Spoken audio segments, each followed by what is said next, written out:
All right. So, bit of a run through of the mid-season draft. Maybe we'll clip this and then put it in. Bit of a run through of the mid-season draft. So, West Coast picked up Ryan Marrick with their first pick. Gippsland power forward, 193 centimeters, 84 kilos. So, someone who looks to have dropped about 20 or so kilos in the in between, start of the year and now, which is very important. Pretty happy with. I think West Coast are going to be pretty happy with him. Should start fairly early, like Jai Cully did last year. So I think he's one of the few players. We'll go through a couple of others, but expect a few players who will debut for us in Supercoach and the AFL, and some who'll probably really project players as well. So Ryan Marrick's getting the big J, should start sometime soon. Nice. Robert Hansen Jr. So North Melbourne, my team, picked him up. 180 centimeters, 70 kilos. So on the smaller side, but has some real speed, has some a really good left foot kick, really good footy IQ as well. So kind of know where he is and has that breakout speed that North Melbourne has been desperately looking for in a smaller forward. I don't think he's going to play early, but he'll be one who looks to knock out the likes of Turner, Marnie, Phoenix Spicer from the team. Especially if we go after Nick Watson, if that's going to be our pick with pick 2 this year, then him plus Hansen should do really well in the forward line, and then see you later, those project players. Clay Tucker, so he's one that's been very interesting as well, where looks to be some similar to like a Ned Reeves type, or who's the other one that they've got, Joe? Ned Reeves and Lloyd Meek. So it's in a similar framework to those players. So maybe someone who develops in the VFL team while those two play AFL. I know there's been some injury issues with those guys as well, but 204 centimeters, 99 kilos, he looks to be around that ready-made type of player, just like body size. So maybe not there in skill yet, but definitely ready-made body size. Better than a few other ruckmen who might even be around that 90-kilo mark. So I don't think he's going to play early, but he could. Richmond picking up a small forward. So this guy, Matthew Coulthard, should be maybe playing early. Seems to be in a similar mold, as it says here, to Tyson Stengel. Similar mold to Jack Higgins and Butler as well, who they've got rid of in recent times. Really good X factor, likes to kick goals, and he's in that 22 age bracket as well. So the big thing with that versus picking up someone like a Hansen or picking up someone who is a little bit different is 22 means you generally have your developed body, right? You generally can play out a full game with no issues. If the Tigers are going to be pushing a little bit further, they want to play in September, he's someone who could feature quite early for them if they've got a couple of injuries in their team. So expecting, 50-50 might come in at some point soon, or at least earlier in the season. Definitely will play. Richmond seems, and they've got a track record of picking up these players who are a little bit older from the state leagues because they know what they're doing. Marlon Pickett is an example. GWS has passed, which I think some commentators were actually saying that, it's a bit silly that they've actually done that because they have some glaring holes in the team. But it is what it is, right? Harry Arnold's come in. He's one that I'm thinking will start very early, basically a Paddy McCartan replacement. So a little bit older than a few of the other players, but that means that he's going to be playing. Brisbane VFL team's very, very good. They've got a lot of very good players. Paddy McCartan's out. They need a few key tools in that position. Yes, he's only 194, but it doesn't matter as much if you've got a bit of a leap on you. So I'm expecting he's one of the few players in the list that should be playing sometime soon and playing pretty early. I just don't like that mouth guard. Looks like a Collingwood player, right, Joe, with no teeth? Yeah, or a Collingwood supporter. Geelong picked up Mitch Hardy, so there's a bit of a joke going around that they've come in and picked up the most expensive, the oldest player in the mid-season draft. I mean, I think it's pretty true, right? Mature age player who comes from Canberra and has played in Adelaide. The best thing about Geelong is that they don't stick on the bottom of the ladder very often. They're a team that's always looking to get better, who's always pushing for finals and for success. And as it says here, Hardy seems to be a ready-made prospect. He could come in the next couple of weeks and do very, very well. Very, very, very well. And a midfielder. And we know Geelong's been missing midfielders. Paddy Dangerfield's not the same player as he was. They've lost Joel Selwood. It's probably their weakest link in the team at the moment. And we're not saying he's going to average 26 and get 6 clearances and 6 tackles like he did for Woodville West Torrens. But if he comes in and gets 15 to 20 touches, could be a great link-up player. They've had success with Brian Myers, obviously Stengel coming from the VFL and the State League programs as well. So expecting him to play sometime early. Ethan Stanley. So this is one of the players who had some massive raps on him. 19-year-old, been playing the wing for Box Hill. I think the Hawks would have loved to pick him up with their second pick.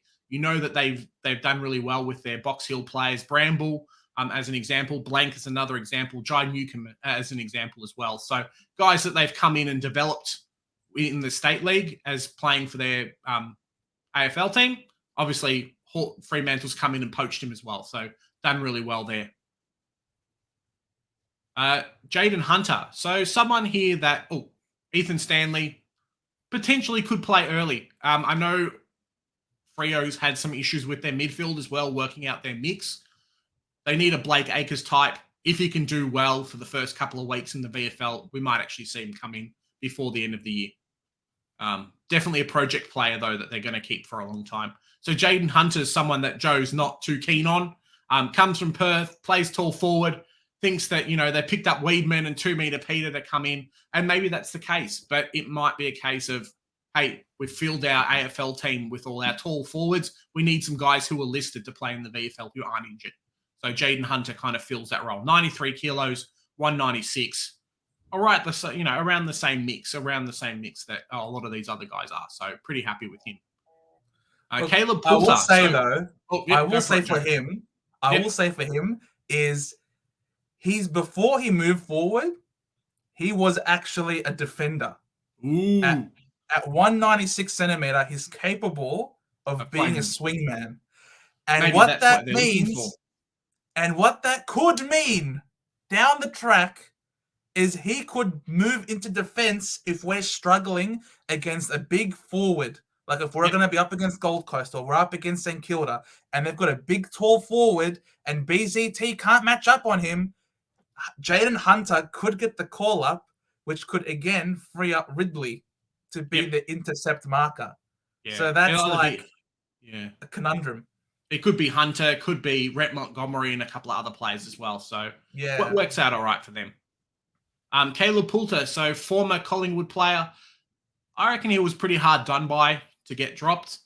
Obviously, his comeback mid-season draft, I think he's probably put on a little bit of size, grown a little bit as well. I don't remember him being 193 centimeters, but fairly young, still able to grow, has done well in the Footscray VFL team. And as we know with Anthony Scott, as we know with half a dozen other Bulldogs VFL players, if they do well in the VFL, you generally get picked up by the AFL team, similar to Hawthorn. So that's what's happened here. He's come in, they've obviously said, try yourself out, do as best you can, we'll go after and pick you up. So potentially could play early on the wing for them. Might end up changing a few things around. Big one here is Quinton Narkle. So got messed up by the Richmond VFL team, almost got picked up by them, almost got picked up by Essendon's VFL team as well. Yep. Someone's jumped in. Port Adelaide's come in and really nabbed this player. So I'm half expecting him to play early. Probably a fringe player if a Boak or a Wines kind of gets injured. Narkle could come in and do quite well for them. I'm not sure if he's going to get recontracted out of a couple of years, this year or next year. Outside of that, he might get dropped again. But it was really on him to actually prove his worth for Port Adelaide. So we'll see what happens there. Joining the younger Indigenous group down at Port Adelaide, Rioli. I don't know if Sam Powell Pepper is as well, but they've got in Horn Francis and a couple of other players. So really kind of building that demographic and that culture there. So Brandon Ryan is interesting. I know that they've still got Kaczynski. We've talked about the other ruckman, but he could be a great pickup for Hawthorn here. Someone who I think they're still trying to build that forward line and work out who's actually going to play, especially if they've got a couple of ruckmen playing in the team. They need another key forward to do quite well. So mature age forward, as we say here, has done quite well in the VFL, been picked up for the AFL team. So I'd be pretty happy if I was him. 200 centimeter players, kind of when you're in the system, you're in the system, as Daniel Gorridge will tell everyone. Is it Daniel Gorringe? That's right, yeah? Daniel Gorringe? Yeah. I think so.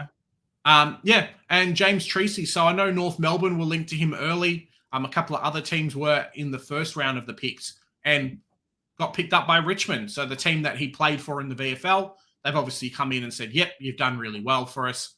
Now you're going to play in the senior team. So might not play super early, but will feature at some point. And GWS passes again, obviously. And Sydney's picked the last player. So Jack Buller, tallish forward, 199 centimeters, 99 kgs. You know, you think, hey, what happened to Buddy Franklin? Well, here you go. Could be an instant replacement. I know the Swans have had some trouble with a few of their forwards. Amadi's not done great. Reed's not done great.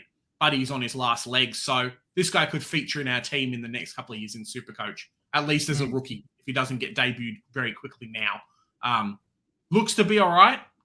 As we say here, 22 disposals, 4-goal performance against South Freo. Not sure how good their team is, but doing all right for them. So, yeah, few players there, some who we think may feature early, but some players who might not. And the big thing is this year, Joe, before we pull up the team sheets, the big thing this year is that last year we had quite a few players who came in the mid-season draft who were doing really well. Right. This year it looks like we might not have many players at all. So people are really going to struggle to get those downgrade options. And that's something to be really worried about with our teams. If you're looking to downgrade 3 or 4 or 5 players over the bye rounds, you might end up bringing in some dead rookies. I know we've talked about Warlaw and Ford and why getting Ford's so important. Another reason is it actually gives us a lot more money than we're probably going to be used to.